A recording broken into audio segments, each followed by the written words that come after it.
call me Mystic Mac because I predict these things.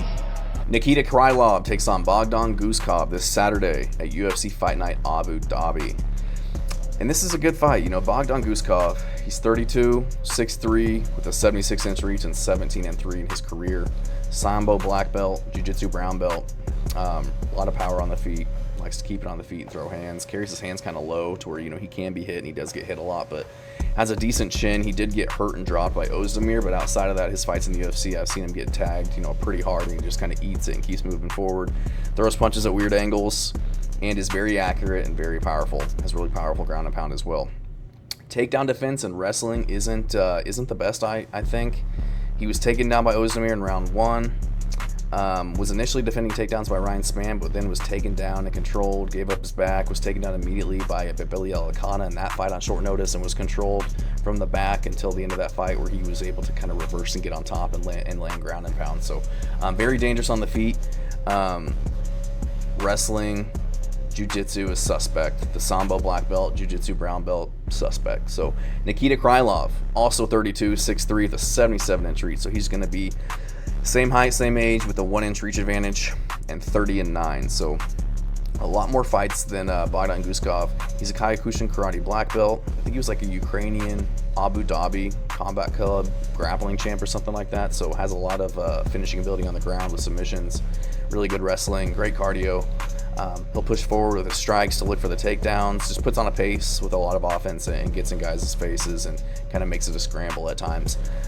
Lunges at opponents, though, with his strikes, kind of overextends himself while striking, and we saw that in his last fight against Dominic Reyes, where he got caught and chinned, got put out cold in that fight, and that was only 3 months ago. I don't know why he's hopping back in here. He's 32 years old. He should take a little bit more time off, but, you know, can be hurt on the feet. He was hurt by Ozdemir, hurt by Ryan Spann, and just looked kind of sloppy against Ryan Spann. Was able to out-grapple Ozdemir, but hasn't been the most active guy in the world, and just kind of 50-50 as of late. I thought he was a really good prospect up until he ran into Dominic Reyes, and then looking back at some of his performances, Ryan Spann, you know, looked sloppy. Volkan Ozdemir, like, was able to out-grapple him, had a good performance, but got choked out by Paul Craig, lost by split decision to Glover Teixeira, lost to Ankalaev. Like, I can excuse that, but I don't know. I think this is I think Nikita Krylov is still kind of 50-50 in my opinion. I am going to pick him, though.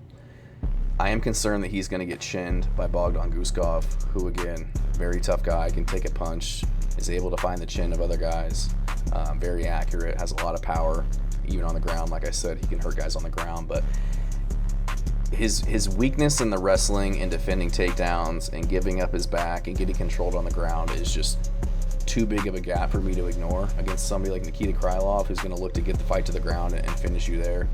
Has a triangle choke over Spann. He can hurt you. Knocked out a Gustafsson. Did a lot of control, and had a really good performance against Volkan Ozdemir, who's a really big dude. So I think he's going to be able to kind of mix it up on the feet, be pushing forward, pushing a high pace, and get Guskov to the ground to either win rounds or and get a decision or find the submission.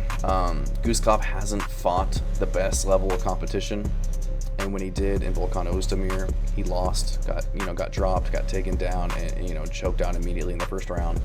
Knocked out Zach Pauga, ground and pounded Ryan Spann, even though Ryan Spann, I think, had a takedown and was controlling his back for the first round, and then beat Belly Alicana, who didn't want to be in there and kind of just gave him the win. So I don't think Guskov's really been tested, and again, I'm very iffy on Nikita Krylov at this point in his career, but I think he's more well-rounded.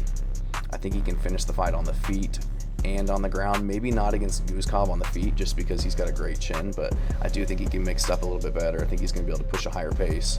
He's a little bit more well-rounded, fought the better competition, so I'm going to go with Krylov. I think he can get this one done by submission or decision.